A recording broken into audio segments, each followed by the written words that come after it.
Otro de los principios fundamentales que resulta necesario estudiar es el principio de responsabilidad. En este sentido, pues debe de quedar completamente claro que no puede existir sanción administrativa que no sea reprochable a título de dolo o culpa. A esto se le denomina el principio de responsabilidad. El principio de responsabilidad implicará que para que exista una sanción administrativa no basta con que se dé un resultado, sino es necesario que ese resultado en específico que prevé el ordenamiento jurídico se manifieste en razón de una conducta dolosa, es decir, de una intención de causar daño, o, por el contrario, a título de negligencia, de impericia, de no realizar el cuidado correspondiente. Por lo tanto, como lo hemos planteado, si existe una ausencia de estos elementos subjetivos, no podría existir sanción administrativa. Eso debe de quedar completamente claro. En este sentido, bueno, si el ordenamiento jurídico prevé para un caso concreto un título de reproche en específico, bueno, también no se cometerá la sanción administrativa si éste no se cumple. Bueno, en ese caso, si la conducta que se exige, bueno, se determina que parte de un hecho que necesariamente debe de ser culposo, habrá impunidad si solamente existe negligencia. Por otro lado, bueno, esto también se vincula con la responsabilidad personal. Yo únicamente voy a responder por mis propios actos. La ley de procedimientos administrativos en el artículo 142, bueno, establece que pues a menos que una disposición así lo establezca de forma precisa y que esta norma tenga un rango de ley, yo no me veo en la obligación de evitar que otro cometa un resultado. Yo únicamente en este sentido voy a tener que responder por mis propios actos. Otro tema que yo creo que es importante y de muchísima trascendencia es sobre la prueba de la negligencia o la prueba del dolo. Esta carga de la prueba corresponde, por supuesto, a la administración. La carga, en este sentido, siempre se le va a atribuir a la administración pública. Aquí existe una interdependencia, una vinculación o conexión entre lo que sería el principio de presunción de inocencia, que ya lo hemos estudiado, con lo que sería el principio de responsabilidad.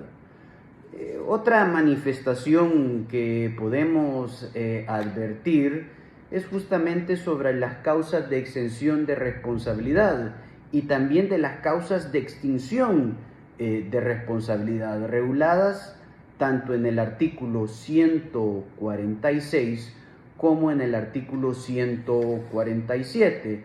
En cuanto a las causas de exención de responsabilidad, sin perjuicio de las causas específicas que pudiéramos encontrar en las normas sectoriales, bueno, también se pueden aplicar análogamente las que encontramos en el Código Penal.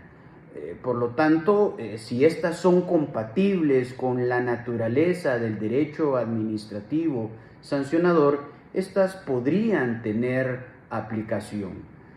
También pues se regula lo relativo a las causas de extinción. La extinción de la responsabilidad, bueno, pues se va a dar cuando, por ejemplo, muere la persona física que iba a ser sancionada.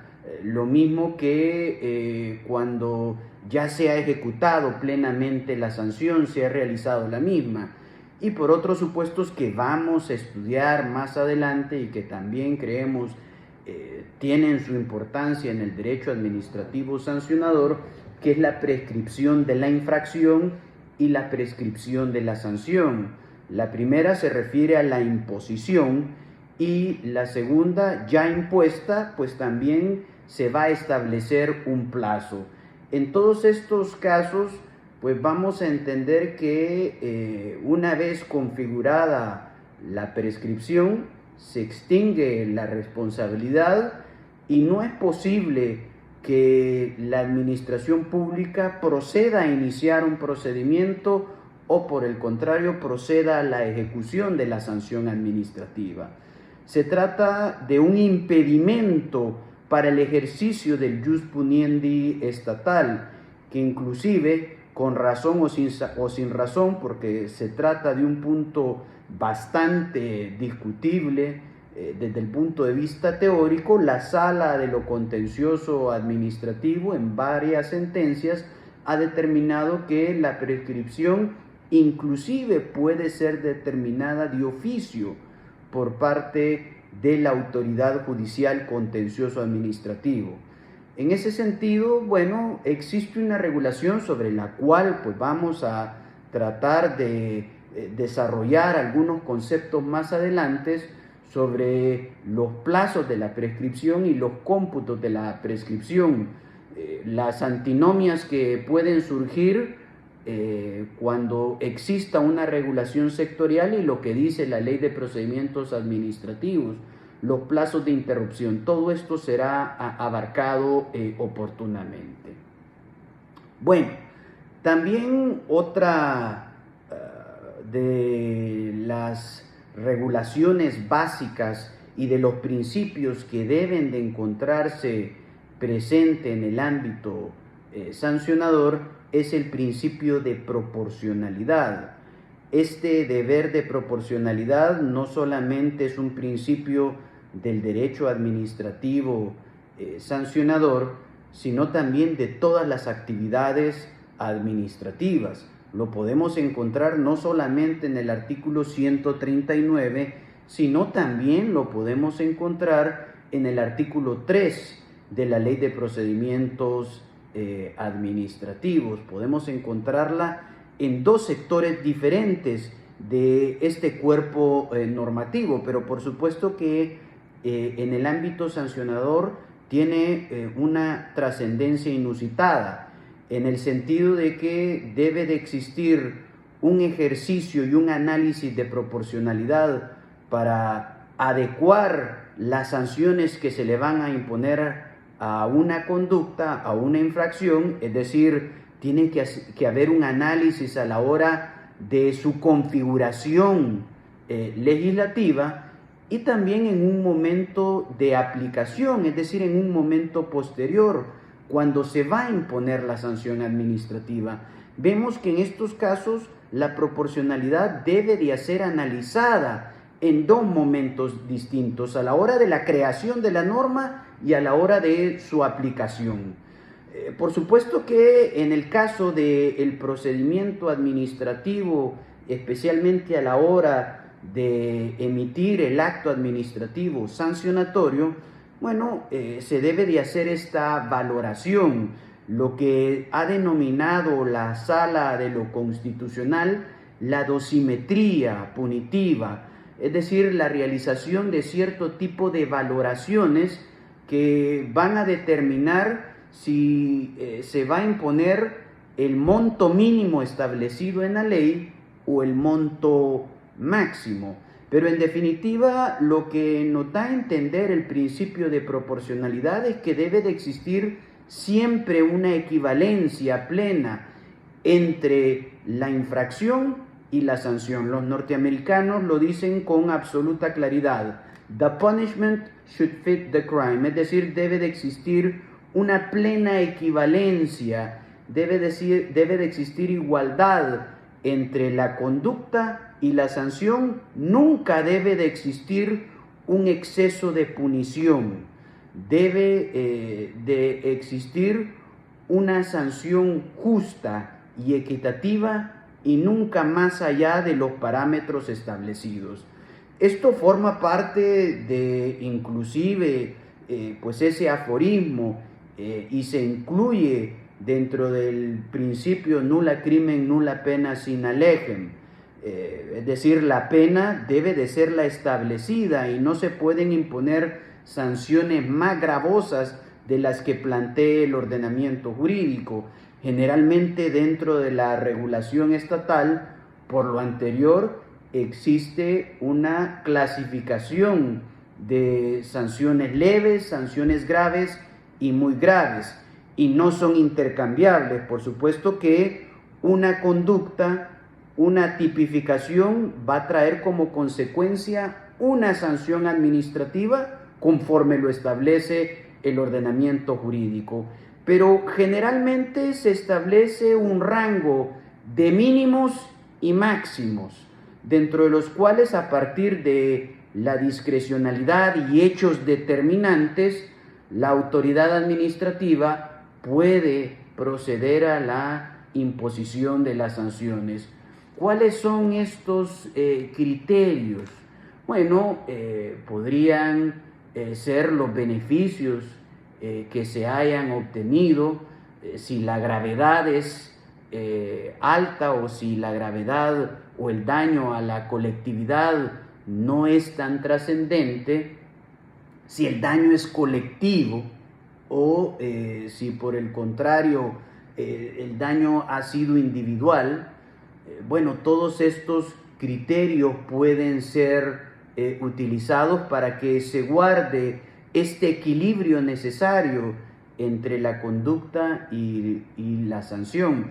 Bueno, se discute pues también la reiteración que se puede dar en algunos casos, si es primera vez o si son varias ocasiones, aunque pareciera que este elemento se ha excluido como parámetro para determinar la gravedad. Pero las sanciones pecuniarias, en definitiva, bueno, pueden adoptar ciertas características a partir de ciertos parámetros que, como decíamos, se denominan de dosimetría punitiva. Y estos son importantes y deben de ser necesariamente motivados. Aquí nuevamente encontramos una relación importante entre lo que sería el principio de proporcionalad y la motivación. Motivación que también la Ley de Procedimientos Administrativos procede a regular. Dentro del artículo 23 de la Ley de Procedimientos Administrativos se establece que serán motivados con sucinta referencia de hechos y fundamentos los actos siguientes, y dentro de ellos se incluyen específicamente los actos sancionatorios. Todas las sanciones administrativas necesitan de una fuerte motivación. El acto sancionatorio, además de que va a imponer un gravamen, bueno, también se trata de un acto discrecional, y por esa razón y en conectividad con lo que sería justamente la proporcionalidad es que existe una doble exigencia de motivación a partir de lo que establece el artículo 23, en específico el literal A, que es el que establece que se necesitará imponer una motivación acabada sobre hechos y fundamentos cuando se impongan obligaciones, y en segundo lugar, cuando exista un pronunciamiento en ejercicio de potestades discrecionales. En ese sentido, pues creemos que es determinante la motivación para lograr esa proporcionalidad. Por supuesto que si no se logra motivar la cuantía de la sanción administrativa, esto puede demostrar una falta de proporcionalidad. ¿Cuál es la solución? ¿O qué es lo que podría conllevar? Bueno, hay dos posturas. Una postura sería la reducción al mínimo de su expresión de la sanción administrativa, que es la visión que mayoritariamente tiene la doctrina. Un sector muy reducido entiende que la sanción pues implica una remoción total del acto administrativo. Eh, la posición de la sala de lo contencioso y de los tribunales, bueno, también es un poco fuera de lo común, porque lo que hace es que elimina y le ordena nuevamente a la autoridad que realice el ejercicio de motivación correspondiente por no haber tenido en cuenta este principio de proporcionalidad, lo cual en muchas ocasiones no resulta del todo justo. ¿Por qué creeríamos que en muchas ocasiones no resulta justo? Bueno, porque se puede armar artificialmente la motivación y llegar a una misma conclusión, lo que provocaría en muchas ocasiones, como sucede en la práctica, un nuevo proceso contencioso administrativo, siempre y cuando pues se mantengan ese u otros vicios de proporcionalidad o alguno que no haya sido evaluado y analizado oportunamente por el órgano jurisdiccional correspondiente. Principio de responsabilidad. Conforme al artículo 139, numeral 5 de la LPA, solo podrán ser sancionados por hechos las personas que resulten responsables a título de dolo, culpa o cualquier otro título que determine la ley. De esta forma, para que exista sanción, la Sala de lo Contencioso Administrativo, en las sentencias con referencias 36-G-95, referencia 29-G-91, referencia 8-CH-92 y la Cámara de lo Contencioso Administrativo en sus sentencias 85-18 ST COPC-CAM y 116-18 ST COPC-CAM, ha dicho que la transgresión a la norma debe ser querida o deba a imprudencia o negligencia del sujeto, quedando excluido cualquier parámetro de responsabilidad objetiva en la relación del administrado frente a la administración. Pues para ejercer válidamente la potestad sancionatoria, se requiere que la contravención al ordenamiento jurídico haya sido determinada por el elemento subjetivo de la conducta del administrado.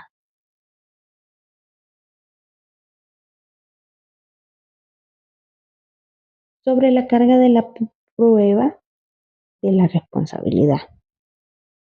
En base a lo anterior, se atentará contra estos principios cuando la administración fundamenta la resolución en la cual impone una sanción basada en una presunción de culpabilidad, atribución que carecería de elementos probatorios.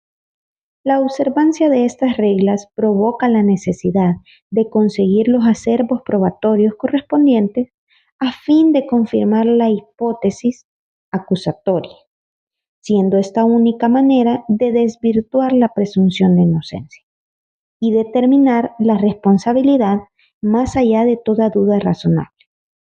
Sobre el punto de discusión, además de existir disposición constitucional expresa en el artículo 12 de la Constitución de la República de El Salvador, existen precedentes jurídicos muy importantes. Ejemplo de ello, la sentencia de la Sala de lo Contencioso Administrativo con referencias 274-2014, 446-2014, 201-2014, que se apoya a su vez en precedentes de la Corte Interamericana de Derechos Humanos.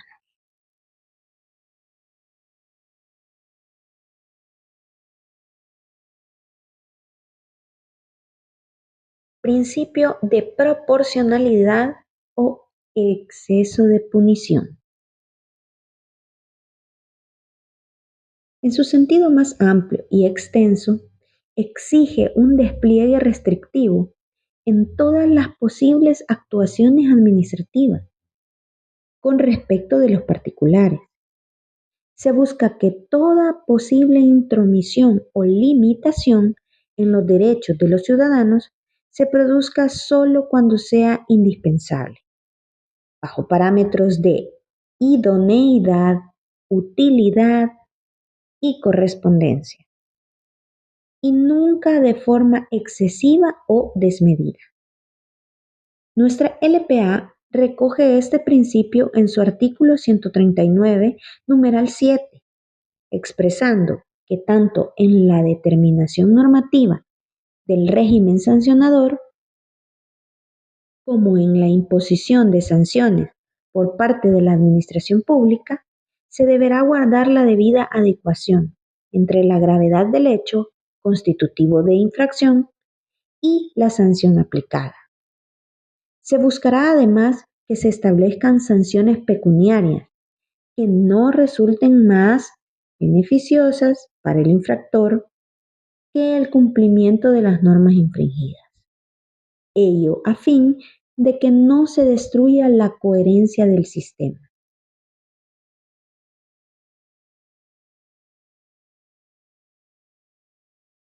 En cuanto a su contenido, su estructura se edificará bajo 3 escalones fundamentales. Estos compartimentos se manifiestan en lo que se conoce como el deber de adecuación, el deber de necesidad y el tercero en el juicio de proporcionalidad. En sentido estricto, bajo el juicio de adecuación, el acto administrativo deberá ser adecuado para alcanzar los fines que lo justifiquen, debiendo existir una causalidad lógica entre medios y fines. En segundo lugar, a través de un juicio de necesidad, se busca que el acto sea, en la medida de lo posible, el menos lesivo para alcanzar los fines que lo justifican.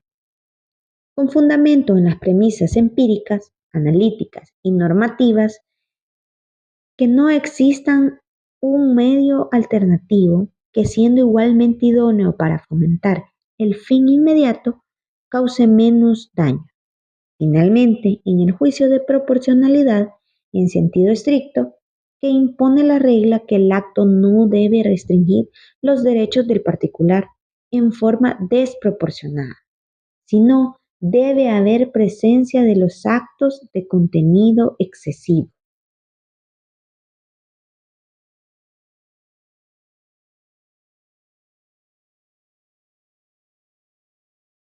En cuanto a su contenido, su estructura se edificará bajo 3 escalones fundamentales. Estos compartimentos se manifiestan en lo que se conoce como el deber de adecuación, el deber de necesidad y el tercero en el juicio de proporcionalidad. En sentido estricto, bajo el juicio de adecuación, el acto administrativo deberá ser adecuado para alcanzar los fines que lo justifiquen, debiendo existir una causalidad lógica entre medios y fines. En segundo lugar, a través de un juicio de necesidad, se busca que el acto sea, en la medida de lo posible, el menos lesivo para alcanzar los fines que lo justifican, con fundamento en premisas empíricas, analíticas y normativas seguras, que no exista un medio alternativo que, siendo igualmente idóneo para fomentar el fin inmediato, cause menos daño. Finalmente, en el juicio de proporcionalidad, en este sentido estricto, que impone la regla que el acto no debe restringir los derechos del particular en forma desproporcionada y no debe haber presencia de actos de contenido excesivo.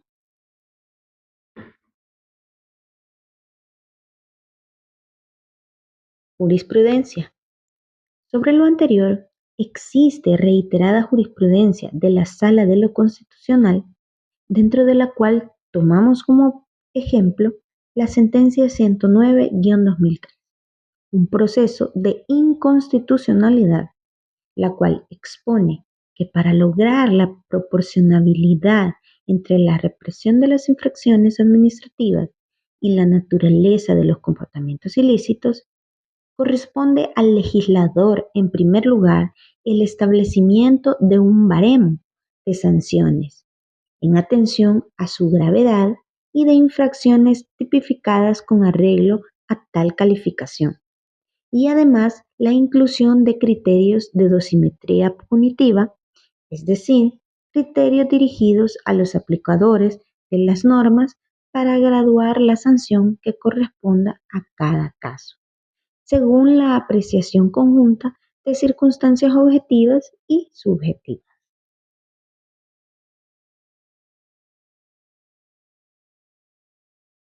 En cuanto a la dosimetría de sanciones, entre los criterios de dosimetría de sanciones administrativas que pueden considerarse se encuentran la intencionalidad de la conducta constitutiva de infracción, la gravedad y cuantía de los perjuicios causados, el beneficio que si acaso obtiene el infractor con el hecho y la posición económica y material del sancionado, la finalidad inmediata o mediata perseguida con la imposición de la sanción.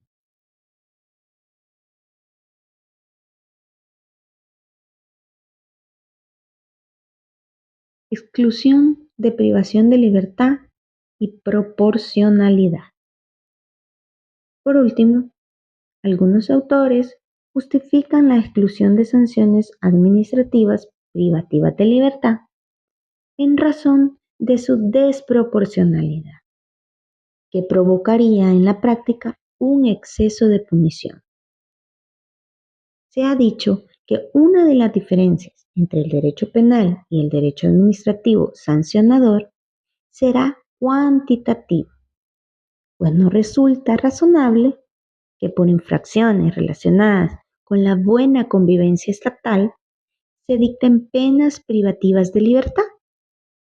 En esta línea es necesario la protección al derecho a la libertad personal, lo que supone que cualquier pena privativa de libertad, en atención a su gravedad, solo puede ser impuesta por los órganos jurisdiccionales del orden penal, siguiendo los procedimientos legalmente establecidos y dotados de las debidas garantías.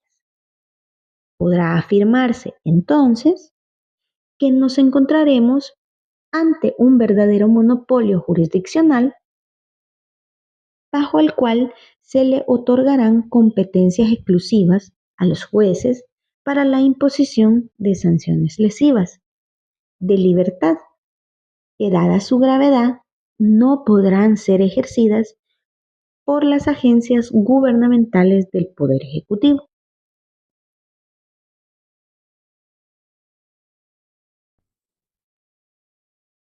Otro de los principios especialmente problemáticos sería la prohibición de doble sanción, la prohibición de doble juzgamiento, también conocido como el ne bis in idem.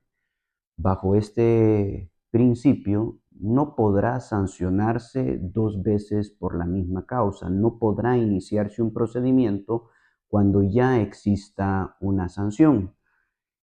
Aquí es a donde justamente podemos ver la identidad ontológica de las sanciones administrativas, porque si yo ya fui sancionado penalmente por los mismos hechos y bajo el mismo fundamento, bueno, se entiende que no puede existir una sanción administrativa.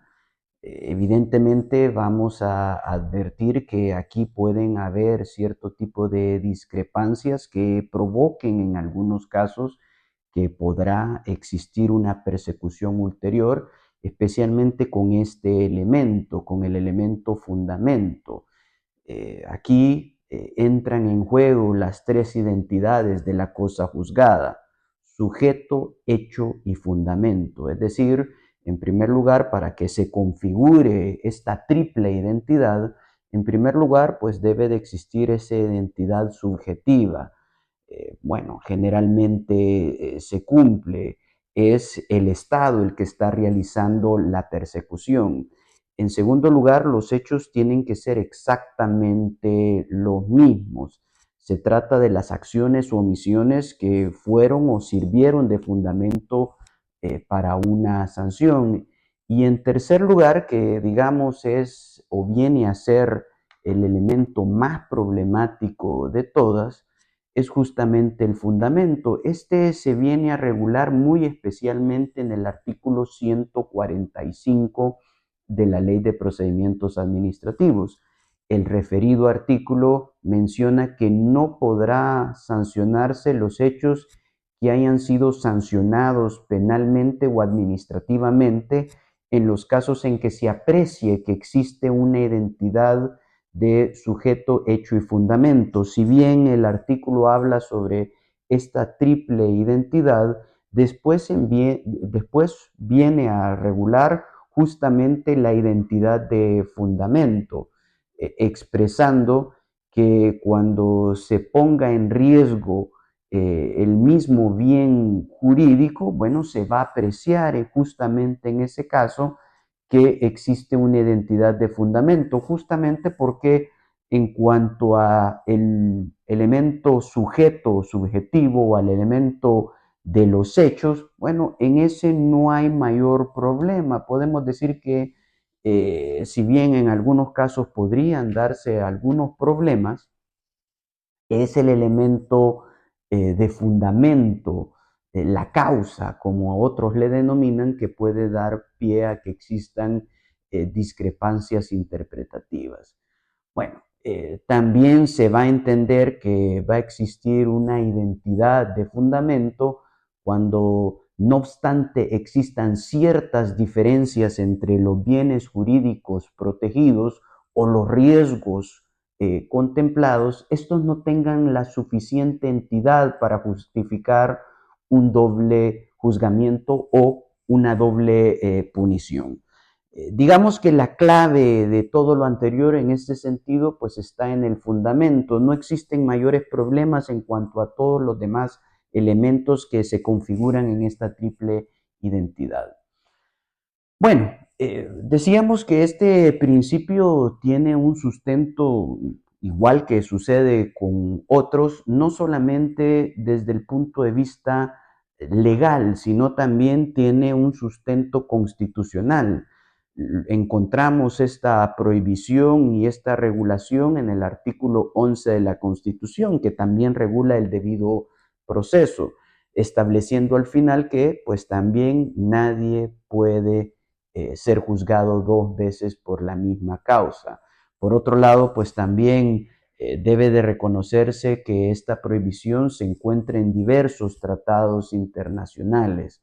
Por lo tanto, su protección viene de diferentes instrumentos normativos, tanto constitucionales, tanto como de tratados internacionales, tanto como legales y específicamente administrativos. Es importante también establecer que el artículo 145 plantea que aunque no se dé la identidad que hemos mencionado específicamente en cuanto a los bienes jurídicos protegidos o los riesgos considerados en la norma jurídica, bueno, si se ha impuesto una pena, si se ha impuesto ya previamente una sanción, esto debe de ser tomado para justamente hacer el análisis de proporcionalidad correspondiente. Nuevamente entramos aquí al tema de lo que sería la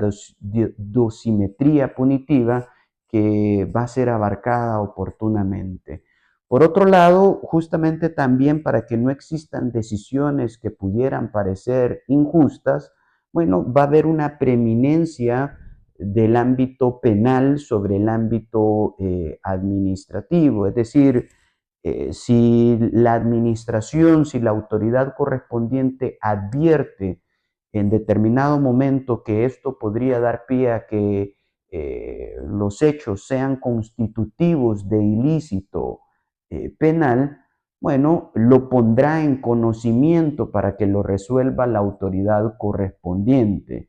Bueno, porque decíamos que esto en principio tiene efecto en ambas vertientes. Si ya se ha puesto una sanción penal, pues en principio no procede la sanción administrativa. Y si ya se ha impuesto la sanción administrativa, en principio ya no hay lugar a una sanción penal. Pero justamente esto puede dar pie a que existan decisiones injustas y se le debe de dar en todo caso preeminencia a la jurisdicción penal, a la jurisdicción judicial, a efectos de que no se termine un proceso con una mera sanción administrativa que pueda impedir en el futuro la realización y el conocimiento de un proceso penal. Bueno, vemos entonces que se trata también de un aspecto que puede dar pie a problemáticas, que puede dar pie a que existan divergencias interpretativas y existen criterios jurisprudenciales que se van a exponer justamente, dentro de los cuales pues también podemos entender que los hechos que hayan sido constatados ya por un tribunal pues deben de ser considerados por el que va a conocer en segundo grado de conocimiento en una siguiente evaluación de los hechos. ¿Por qué? Bueno, porque si bien en algunos casos no podría darse, como hemos mencionado, un doble juzgamiento por falta de la identidad de fundamento que se expresa y que hemos analizado, bueno, también esto podría lesionar, aunque no se dé la violación al nevis in idem, a lo que sería la seguridad jurídica. En definitiva, no pueden existir dos verdades. No puede ser que yo sea inocente en un ámbito y yo sea culpable en otro, o que yo sea culpable en un ámbito, inocente en uno distinto. Debe de existir una coherencia. Por eso la jurisprudencia ha establecido que si ya se ha determinado la verdad de los hechos, esta debe de ser considerada en el otro ámbito de conocimiento y no puede existir una discrepancia o divorcio en estos ámbitos. Creemos que esto es un punto difícil que debe de ser analizado prudencialmente por las autoridades y que puede dar pie a que existan decisiones que puedan considerarse injustas.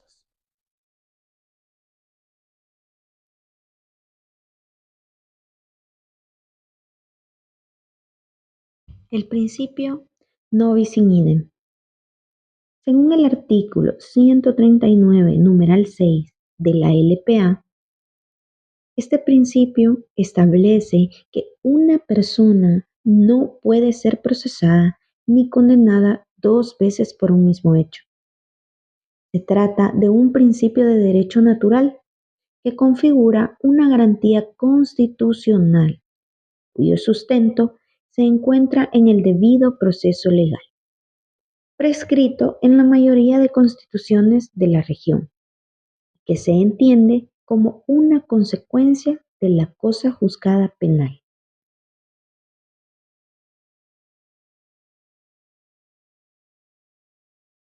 Tratamiento jurisprudencial.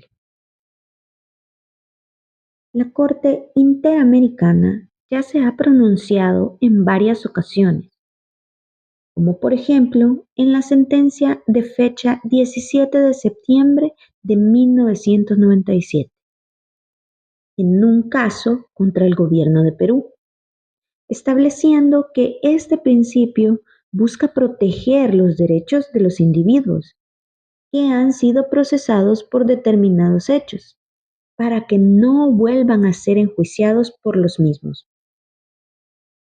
La sentencia lisonjeada continúa expresando que esto ocurre a diferencia de la fórmula utilizada por otros instrumentos internacionales de protección de los derechos humanos. Por ejemplo, el Pacto Internacional de Derechos Civiles y Políticos de las Naciones Unidas, artículo 14.7, que se refiere al mismo delito. La Convención Interamericana, por el contrario, utiliza la expresión los mismos hechos, que es un término más amplio en beneficio de la víctima.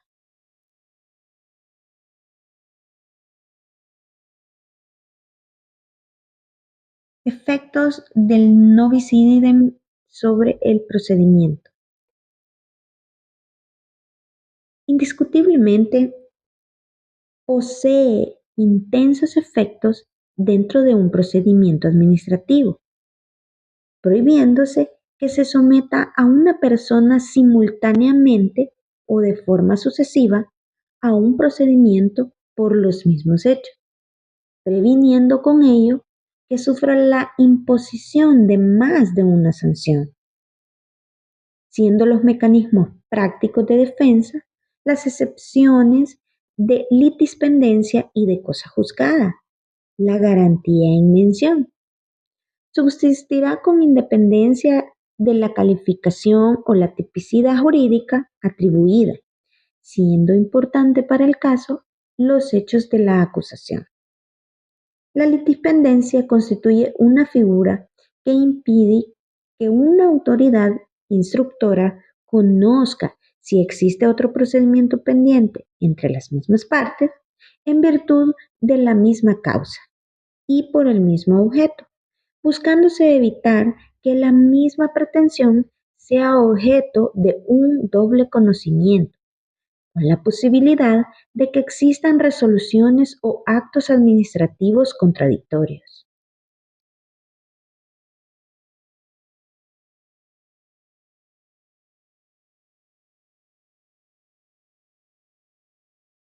Presencia de delitos ante un procedimiento administrativo sancionador y deber de respeto sobre hechos sometidos y resueltos en la jurisdicción penal. Quedará prohibido totalmente la iniciación de un procedimiento ante indicios de posibles actividades delictivas, mandato que obedece a la evidente subordinación de la administración a la jurisdicción penal. En caso que se adviertan hechos delictivos, el procedimiento debe de suspenderse o en su caso no se puede abrir a trámite, existiendo, como dijimos, preeminencia de lo judicial penal sobre lo administrativo. Importante es destacar también que nuestra jurisprudencia constitucional, referencia 18-2008, ha dictaminado que cuando un proceso penal finalice y exista concurrencia de los hechos que se pretendan sancionar en un procedimiento administrativo sancionador, resultará imperioso respetar todas las valoraciones que puedan tener incidencia para la resolución de asuntos administrativos. Ello también en base al ya aludido principio de prevalencia de cosa juzgada, que provoca que las argumentaciones jurídicas hechas incidan directamente en las futuras resoluciones de una administración, lo cual reconoce nuestra LPA en su artículo 106.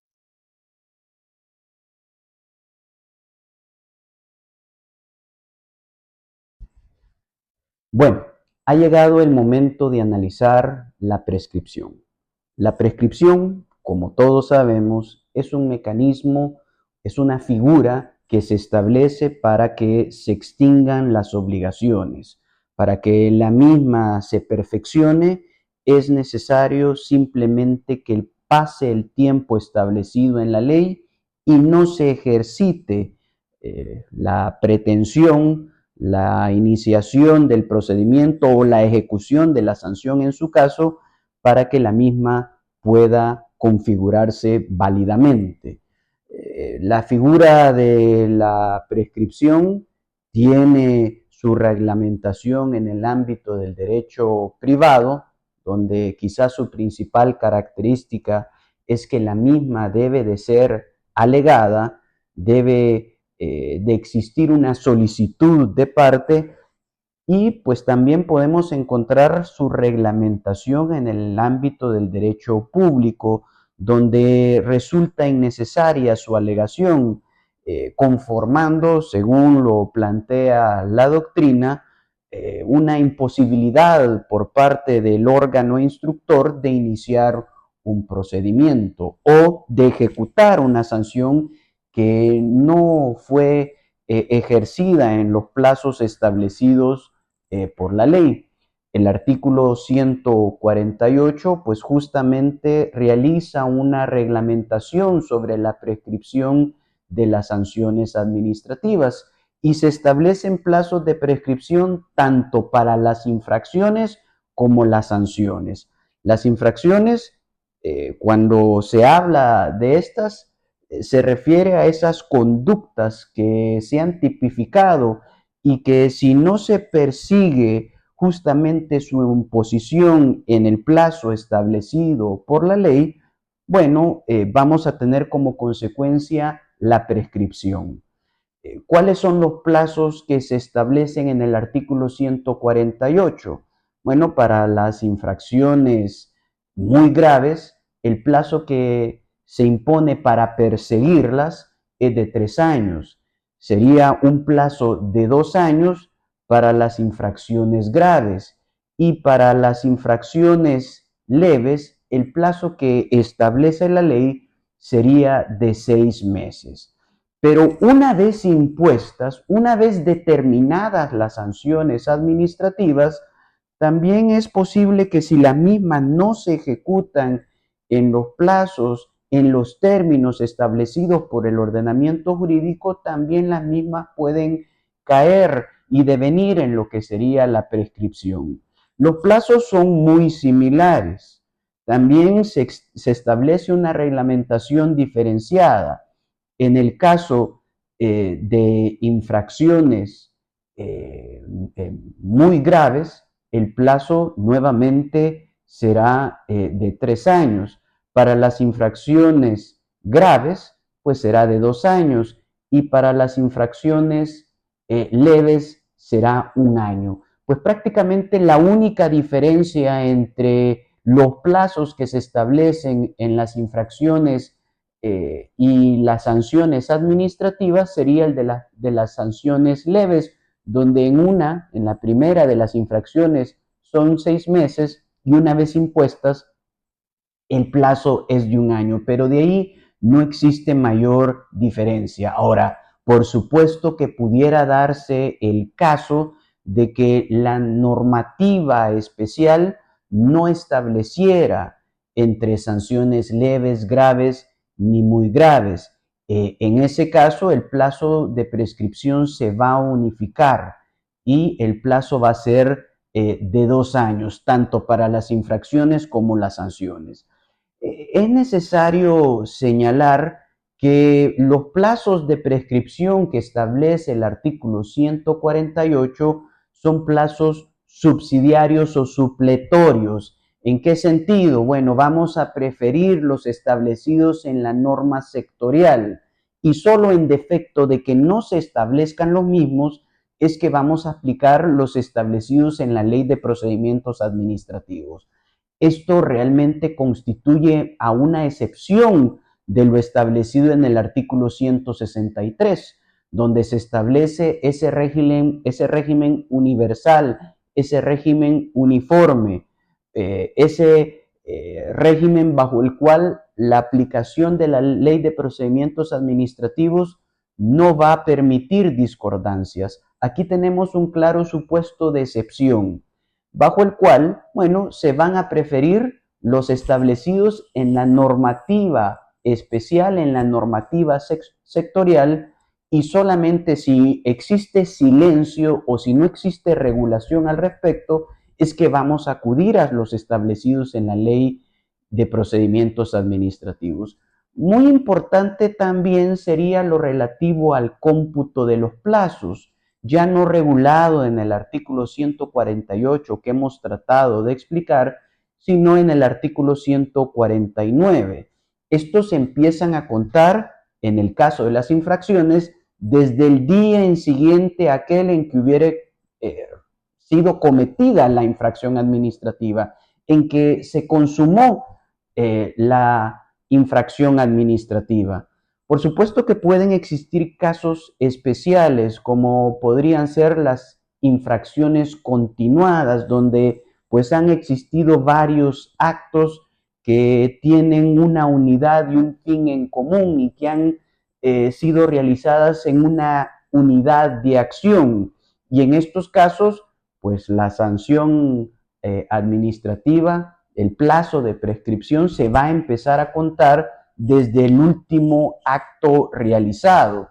Igualmente, podríamos predicar de las sanciones permanentes o las sanciones de Estado. Y estas se van a empezar a contar desde el día en que se eliminó la situación ilícita, que son componentes que creemos son verdaderamente importantes. Ahora bien, la interrupción de la prescripción de la infracción administrativa, bueno, se dará con la iniciación del procedimiento para su imposición, con conocimiento del presunto responsable. Es importante aquí determinar que es necesario que se cumplan ambos recaudos de ley, es decir, que se inicie el procedimiento y que se tenga conocimiento, es decir, que se realice la notificación correspondiente del procedimiento administrativo sancionador. Ahora bien, pueden haber casos especiales donde la prescripción puede, tal como lo establece el inciso segundo del artículo 149, reanudarse el plazo de la prescripción. Es decir, si el plazo no se cumplió plenamente, pero dentro del procedimiento existe una paralización de un mes, después de ese mes se le podrá sumar al plazo original lo que se compute de tiempo hasta que se reinicie una nueva actuación. Y si con la suma de ambos se logra alcanzar el plazo de prescripción correspondiente, la misma se va a configurar. Esto también se sale de las reglas generales establecidas en la reglamentación de la prescripción en el ámbito civil, mercantil, inclusive en otros ámbitos de derecho público, como podría ser el penal. Aquí, dentro del procedimiento, podría justamente reanudarse este plazo de prescripción y debe de entenderse que debe de existir una reanudación, no solamente porque la doctrina apoya esta interpretación del inciso segundo del artículo 149 de la Ley de Procedimientos Administrativos, sino también porque así se ha interpretado en otras legislaciones, especialmente de aquellas que han tenido influencia en nuestra ley. Así lo interpreta, por ejemplo, Nieto en su libro de sanciones administrativas, apoyándose en diversa jurisprudencia española. Por lo tanto, no debe de existir duda que esa debe de ser la forma de entender el artículo correspondiente. Bueno, en lo que respecta a la interrupción de el proceso de ejecución de la sentencia, pues este va a ser el mecanismo a través del cual van a prescribir las sanciones administrativas. En esa dinámica debe de partirse de que si la ejecución no se da, si la misma no se realiza dentro de los plazos establecidos, interponiendo la pretensión de ejecución correspondiente, que generalmente se va a materializar a través de un proceso judicial, bueno, debe de entenderse que también va a haber una prescripción. Nuevamente, creo yo que vale la pena reiterar la situación de que en el caso del derecho administrativo sancionador, no es necesaria la alegación, aunque entendemos que en la práctica lo frecuente es que sea el ciudadano que la alegue, pero precisamente esta es una de las grandes diferenciaciones que se tiene entre un ámbito y otro. Es decir, justamente la imposibilidad de la administración pública de realmente iniciar un procedimiento administrativo válido. Inclusive esto ha provocado que inclusive de forma oficiosa los juzgados, las cámaras y la sala de lo contencioso administrativo procedan a declararla de oficio en el ámbito jurisdiccional, no siendo necesario alegación de parte de, el ciudadano. Es una de las excepciones dentro de las cuales se ha permitido introducir y conocer ciertos asuntos que en principio no habían sido incluidos por las partes.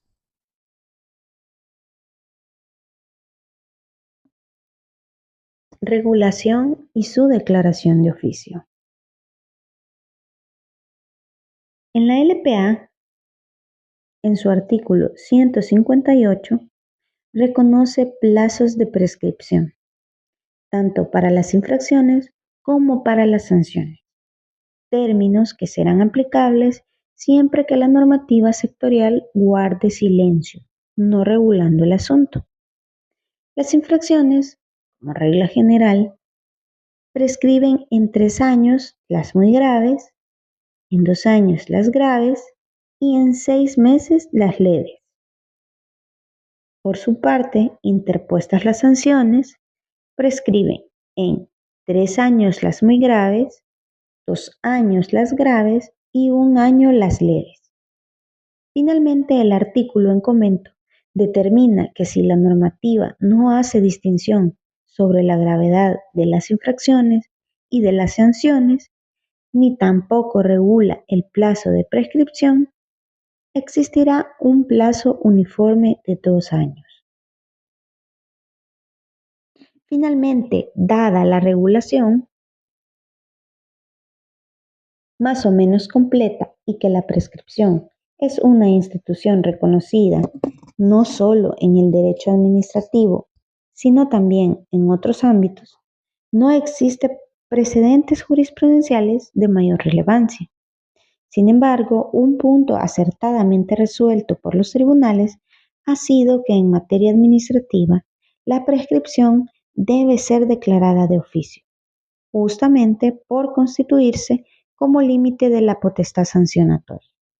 Ejemplo de ello son las sentencias referencia 251-2010, referencia 500-2013 y referencia 510-2014, las cuales exponen que la prescripción de la infracción es una cuestión que el juzgador debe apreciar de oficio, cuando hubiese razones fácticas suficientes para pensar que de hecho existe.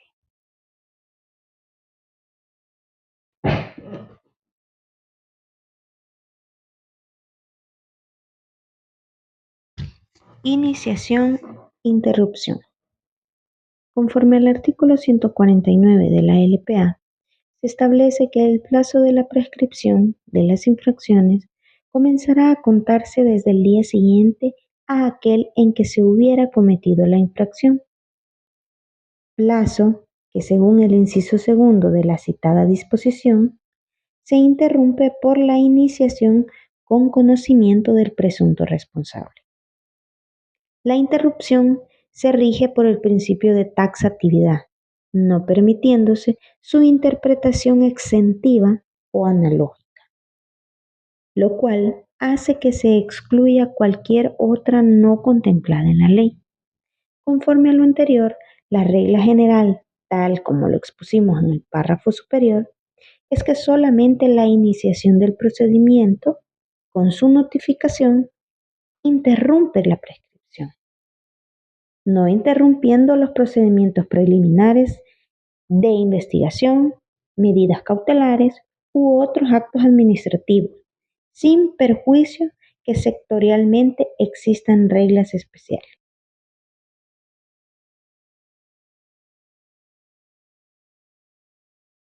Continuación del plazo de prescripción. Según lo expuesto en la segunda parte del inciso del artículo 149 de la LPA, el plazo de la prescripción se reanudará por la totalidad del plazo el día siguiente a aquel en que se cumpla un mes de paralizado el procedimiento, por causas no imputables al presunto responsable. En ese sentido, González Pérez, Garberi Llobre, Alejandro Nieto, quizás los máximos exponentes en materia de sanciones administrativas y derecho disciplinario, apuntan que dicha disposición posibilita la sumatoria de tiempos para la prescripción. Sobre este punto, Nieto, de manera magistral, señala que el cómputo se reanuda si el procedimiento se detiene durante más de un mes, por causa no imputable al presunto responsable. Al utilizar el verbo reanudar, bien claro se está diciendo que en el cómputo se contabiliza el tiempo ya transcurrido, menos el mes de interrupción, rechazando la tesis antes tan generalizada de que cualquier interrupción ponía, por así decirlo, el contador a cero, y en su caso había que volver a empezar. Vemos que el autor utiliza el método gramatical de interpretación jurídica de las normas, el cual para nuestro caso lo encontramos en el artículo 19 del Código Civil. En ese sentido, en cuanto a la reanudación del plazo, debe tomarse en cuenta como palabra clave el vocablo reanudación, mismo que según el diccionario de la Real Academia significa continuar, proseguir, retomar o restablecer, no existiendo posibilidad alguna de que se interprete de forma diferente este precepto.